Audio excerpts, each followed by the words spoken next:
Naam, hujambo popote ulipo mtazamaji, natumai kuwa siku yako imekuendea vyema. Kuna mengi ambayo nimekuandalia hii leo katika meza ya Dira ya Hope TV, lakini kwanza tupate yaliyomo. Ombi la kuwatimua makamishna wanne wa IEBC la wasilishwa bungeni.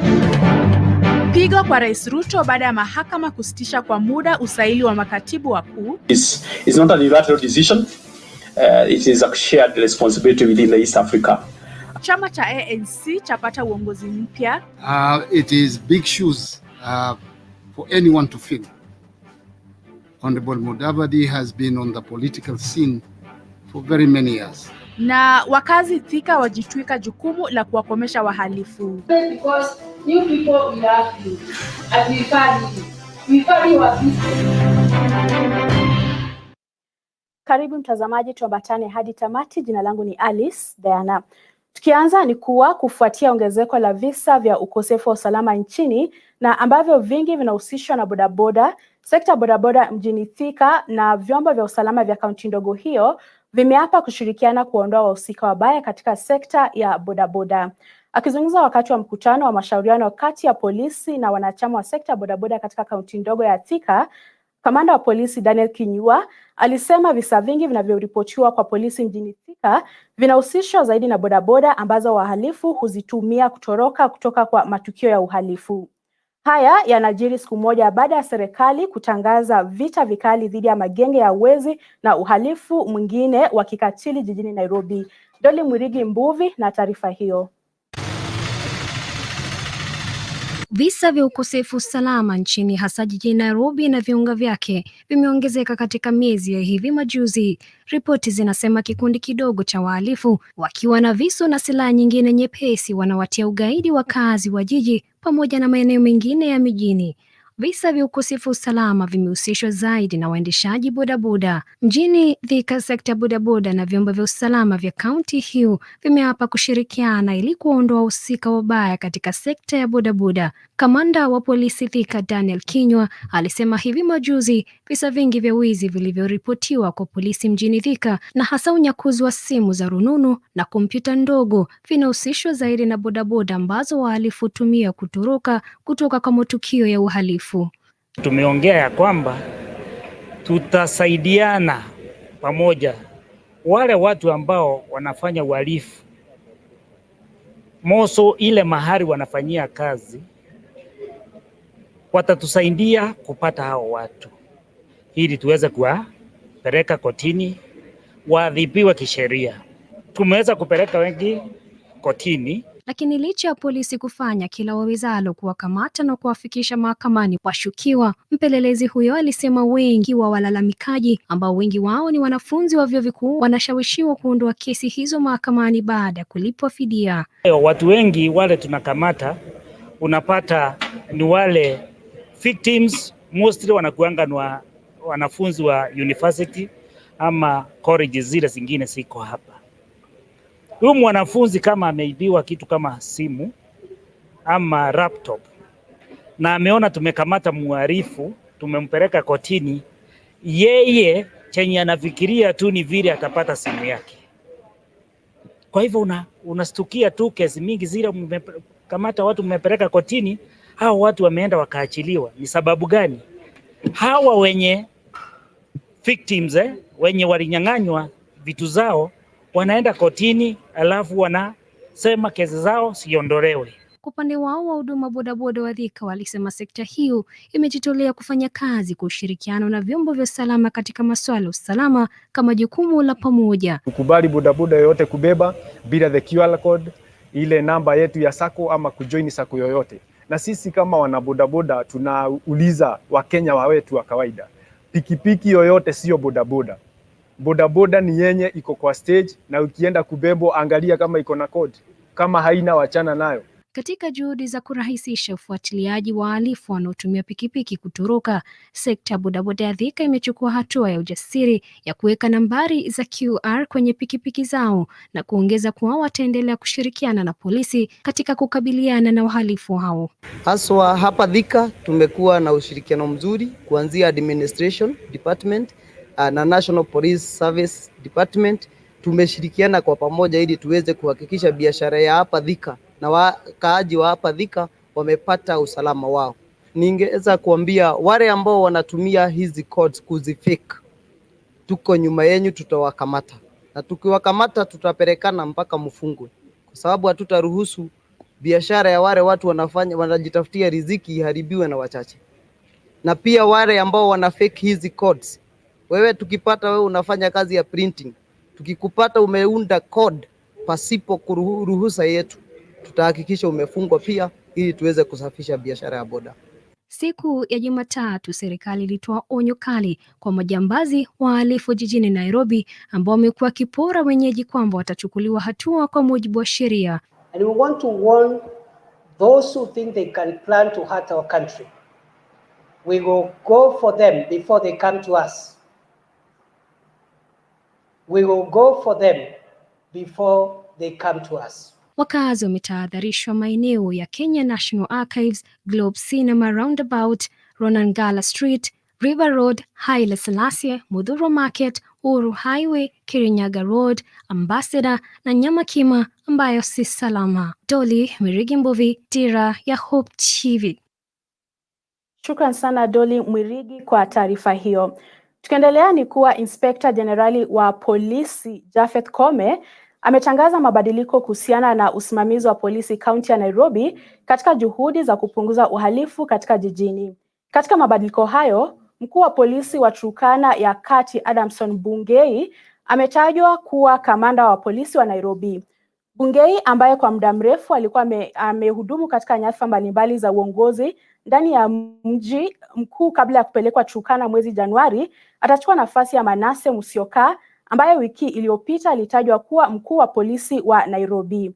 Abdalla Komesha naye anachukua nafasi ya naibu inspekta mkuu. Komesha anachukua wadhifa huo kutoka kwa Munga Nyale ambaye sasa amepelekwa katika makao makuu ya idara ya polisi kama mkuu wa mageuzi. Boniface Maingi ndiye sasa mkurugenzi wa shughuli za idara ya polisi, huku Rashid Yakub akitajwa kuwa mkurugenzi wa huduma za polisi kwa jamii. Judy Lamet ambaye alikuwa mkurugenzi wa ulinzi wa watoto ndiye sasa naibu mkurugenzi wa shughuli za polisi. Mabadiliko hayo ambayo yanajiri siku moja baada ya waziri wa usalama Kithure Kindiki kuzungumzia hali ya usalama nchini yatatekelezwa mara moja. Tukiendelea ni kuwa mahakama ya ajira na leba imezuia bunge kuendelea kuwapiga msasa makatibu 51 walioteuliwa na Rais William Ruto kuhudumu katika wizara mbalimbali hadi pale kesi iliyowasilishwa mahakamani itasikilizwa na kuamuliwa. Jaji Nzioka Makau amedhibitisha kesi iliyowasilishwa na chama cha wanasheria nchini LSK kwa ya dharura. LSK ilielekea mahakamani kupinga orodha ya wateule wa nyadhifa hizo kwa misingi kwamba haikuzingatia usawa wa makabila na jinsia. Zoezi hilo la usaili lilianza Jumatatu, huku katibu mteule katika wizara ya ulinzi Patrick Mairiri akiwa wa kwanza kupigwa msasa hii leo. It is pursuant to head of states agreement and resolution to the East African countries to engage in DRC. So we are not doing it unilaterally. The countries agreed, the head of states agreeing. So the commander-in-chief in our country is doing what he's doing is in pursuant to that agreement. But nevertheless, the other countries are already engaged. In fact, South Sudan, I think, is already engaged. Burundi is already engaged. Rwanda is already engaged on their side of the boundary. Uganda as well. The only country that is not as engaged as we speak, and I'm sure they would, and that is within their domestic discussion, is Tanzania. So it's not a unilateral decision. It is a shared responsibility within the East Africa, and we're just doing what we agreed to do. And as I said, the DRC question, the decision we made and took as a country is the right one. On the situation of migrant workers, Kenyans who are working in other countries, particularly Saudi Arabia. I think number one, what we will do differently, or rather, if I may characterize the problem, it is my understanding that part of the problem actually starts here. It starts with the way in which they are sourced, the way in which they're processed, the terms in which they're employed, amongst others. So the number one thing that we must really do, Mr. Chair, is to make sure that from the Ministry of Labour, that we are very, very clear about what are the terms of engagement for our work, for our citizens who are working in Saudi Arabia and other countries. Gavana wa Lamu Issa Timami amechukua rasmi uongozi wa chama cha ANC kutoka kwa Musalia Mudavadi. Mudavadi alijiuzulu kutoka kwa wadhifa huo baada ya kuteuliwa na kuapishwa kama mkuu wa mawaziri na Rais William Ruto, kwani sheria hairuhusu waziri kujihusisha na masuala ya siasa. Maafisa wa chama hicho waliozungumza katika makao makuu ya chama hicho mtaani Lavington, Nairobi, wamekaribisha uongozi wa Timami na kuelezea matumaini kwamba atakiongoza chama hicho vyema. Gavana huyo amekuwa naibu kinara wa chama hicho kwa muda mrefu sasa. Your Excellency, I would want to say that this is a tough party. It's a party that has really survived. For ANC to be here today, Your Excellency, it has not been a walk into the park. You all remember the onslaught against the ANC and Ford Kenya. Some years, just 1 or 2 years before the elections, there was a deliberate plan to make sure that in the history of political parties in this republic, ANC and Ford Kenya would not survive. But ours is a strong party. It is a tough party. It has survived. It is big shoes for anyone to fill. Honorable Mudavadi has been on the political scene for very many years. He is a giant of politics in this country. And the various positions he has held in this country surely indicate his stature. Therefore, it will not be easy to fill his shoes.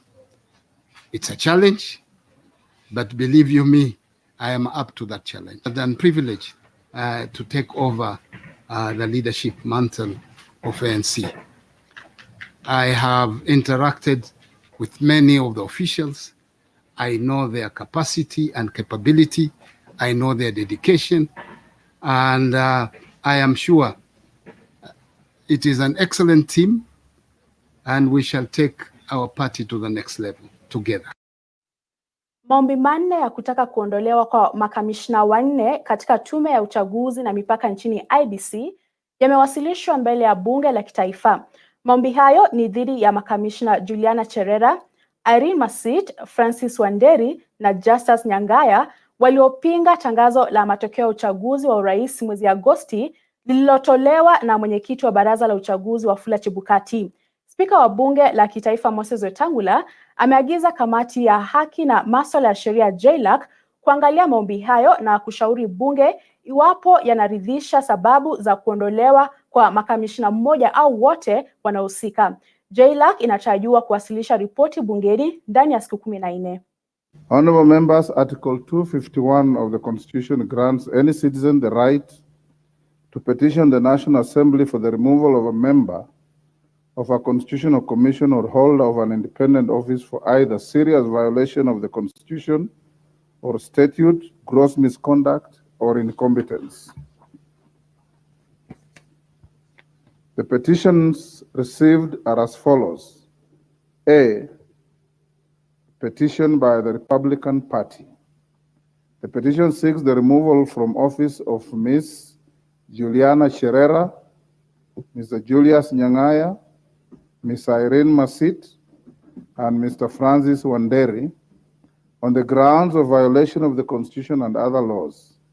In the petition, the Republican Party states that the 4 commissioners, through their action of issuing a press statement rejecting election results on grounds that the chairperson of the IEBC had conducted the verification and tallying process in an opaque manner,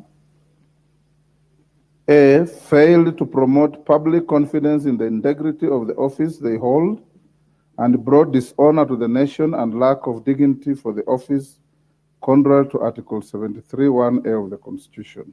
B, failed to adhere to the guiding principles of leadership and integrity under Article 73(2) of the Constitution. C, failed to act in a manner that avoids demeaning the office that they hold, contrary to Article 75 of the Constitution. Tukiendelea ni kuwa maafisa wa polisi pamoja na wakazi wa Maragwa waliachwa na mshangao baada ya kundi la popo kuvamia kituo cha polisi cha Maragwa, kaunti ya Murang'a. Wanyama hao walizunguka kituo hicho kwa kupaa kwa kelele, huku ikiwalazimu maafisa wa shirika la hifadhi ya wanyamapori KWS kuingilia kati. Maafisa hao walilipua vitoa machozi angani, wakazi nao wakiwasha moto ili kuwatawanya na kuwafukuza wanyama hao wasumbufu, ila juhudi zao hazikufua dafu. Kwa mujibu wa mkuu wa KWS Murang'a Lawrence Shege, uvamizi huo wa popo eneo hilo unahitaji uchunguzi zaidi wa kitaalam ili kubaini chanzo chake. Kisa kama hicho kilitokea mwezi wa 4 mwaka huu au mwaka jana katika kituo hicho cha polisi. Na mtazamaji, tukiendelea ni kuwa familia moja kutoka Kitengela, kaunti ya Kajiado inalilia haki baada ya mwanao mwenye umri wa miaka 27 kufariki kwa njia tatanishi katika kiwanda cha Kenafric, Ruaraka, kaunti ya Nairobi. Na kuwa mfanyikazi katika kiwanda hicho kwa kipindi cha miezi miwili, anadaiwa kutuatwakwa na mashine ya kufariki. Au alikatakatwa na mashine hadi kufariki. Kisa hicho kimeripotiwa katika kituo cha polisi cha Ruaraka na polisi wamedhibitisha uchunguzi unaendelea. Tulipata habari zake on Monday, tukapigiwa simu na HR wa hiyo kampuni, na tulipopata hiyo habari alituuliza kama sisi ni wazazi, tukamwambia ndio, na akatuambia ya kwamba alipoingia kazi saa 1 kufikia kitu saa 5 mashini iliweza kumshika mkono na hapo ikamfuta mpaka ikafinya kifua yake, na wakati aliweza kutolewa mahali pale, kuna mahali alilalishwa jinsi walituelezea, na akawa na a lot of bleeding katika kichwa na kifua, na wakasema ya kwamba walipoita the ambulance alikuwa ameenda, so walimpeleka direct to the mortuary. Kwa hivyo tulipoenda hapo the same day, my husband na wachungaji wetu wa kanisa waliweza kuambiwa ya kwamba jambo ambao walipata katika simu ni ya ukweli, na kesho yake wakatuambia tukuje ili watuelezee jinsi kulifanyika. Na asubuhi yake Tuesday morning tukaenda mahali pale, tukapata HR na mkubwa wake, wakatuambia ya kwamba hata wao walikuwa mahali pale ilipofanyika, na ni kwamba kampuni yao iko na 25 years na hawajaiona kitu kama hiyo. It was the first day. Chris has worked in Kevian for 5 years and he was very familiar with the machines, and whatever machine he operated in Kenafric is the same he used in Kevian for 5 years. So the accident doesn't make sense for me. It doesn't make sense a lot because for 5 years sidhani kama mtu inaweza kuwa ni makosa unless something else went wrong that hatuelewi. Be honest, when they are doing the investigation, they be true, wasimame na ukweli. Let not this be thrown under the rug. Tungeomba mambo ya makampuni ihakikisha mambo ya safety ya watendakazi, maana inakaa huyo kijana alikuwa amefanya na mashini kama hiyo kwa muda mrefu, kwa hivyo alikuwa na experience na si mtu wa kubahatisha, na kwa hivyo vile ajali ilipatikana inaonekana hawakuweka safety measures za kusaidia wafanyikazi. So hiyo ni kitu moja tunaona hatari sana, na vizuri ishughulikiwe mambo ya safety kwa ajili ya wafanyikazi. Baadhi ya wafanyikazi wa mamlaka ya usimamizi wa bandari nchini KPA kwa mara nyingine wamepinga hatua ya uongozi wa mradi wa pesa za uzeni wa KPA wa kutaka kuuza nyumba za mpango huo kwa watu wa nje. Wafanyikazi hao wanataka wanachama wa mradi huo kupewa kipaumbele katika kununua nyumba hizo, wakisema kuwa michango yao kwa miaka mingi ilichangia ujenzi wa nyumba hizo. Wakihutubia wanahabari eneo la Pandia lililopo Kizingo, kaunti ya Mombasa, walidai kuwa maafisa na wadhamini wa sasa wa mpango huo wanafanya mambo bila kuwahusisha wanachama. I have my millions of money katika pension scheme. Tumesema hizo nyumba tuusiwe sisi kama wafanyakazi wa bandarini ambao tunakaa katika hizo nyumba. If I cannot afford, wacha mtu mwingine afanye nini? Acha achukue hiyo nyumba na aweze kuimiliki. Tumesema hata kama ni pesa ngapi, watuambie, kuliko mchezo ambao wanacheza and they're spending a lot of money meetings ambayo it's not adding value kwa sisi kama pensioners. Serikali itoke itutetee kwa hili jambo, na ningependa pia hiyo ofisi ya pension, hiyo pension scheme office, kumeletwa watu wapya pia pale ambao pia hatuwajui, wanafanya kazi pale, kazi yao kupeana mabarua kwa wafanyikazi. Wafanyikazi karibu wote wamepewa mabarua ya kuwa wanadaiwa, backdateiwa pesa in arrears, walipe, and it's not less than 200,000. Utakuta mtu amepewa anaambiwa alipe 280, mwingine 300,000, mwingine 400,000, ati bila kulipa hii pesa unaletewa auctioneers, unakuwa evicted, unatolewa kwa nyumba. Na wakfu wa KCB kwa ushirikiano na kampuni ya Ujerumani ya maendeleo German Development Corporation zimesambaza vifaa 476 vya ujenzi kwa vijana katika sekta ya ujenzi vyenye gharama ya shilingi milioni 19 kufuatia mafunzo kutoka kwa taasisi za kiufundi zilizoidhinishwa kote nchini. Hii ni kwa mujibu wa ushirikiano kati ya mashirika hayo mawili kuongeza ujuzi, uwezo na kuajiri na mapato ya vijana 3,500 nchini Kenya katika sekta ya ujenzi. Mwanahabari wetu Grace Akati ana maelezo zaidi. Ni mpango ambao unatarajiwa kujaza pengo lililopo kati ya ujuzi walionao vijana wanaotafuta kazi na ujuzi wa kiufundi unaotokana na mahitaji katika sekta ya kiufundi. Kwenye hafla hiyo, mkurugenzi wa ushirika wa KCB Esther Waititu alibainisha kuwa benki hiyo inasukumwa na thamani ya pamoja ambayo inahimiza biashara kuchukua jukumu la kutatua changamoto za kijamii. The construction subsector had 2,896 beneficiaries that were trained through the KCB Foundation, sponsoring 1,896, while GIZ, the E4D program, provided scholarships to 1,000 beneficiaries in carpentry, joinery, electronic installation, masonry, brickwork, plumbing and pipework, welding and metalwork, tiling and painting.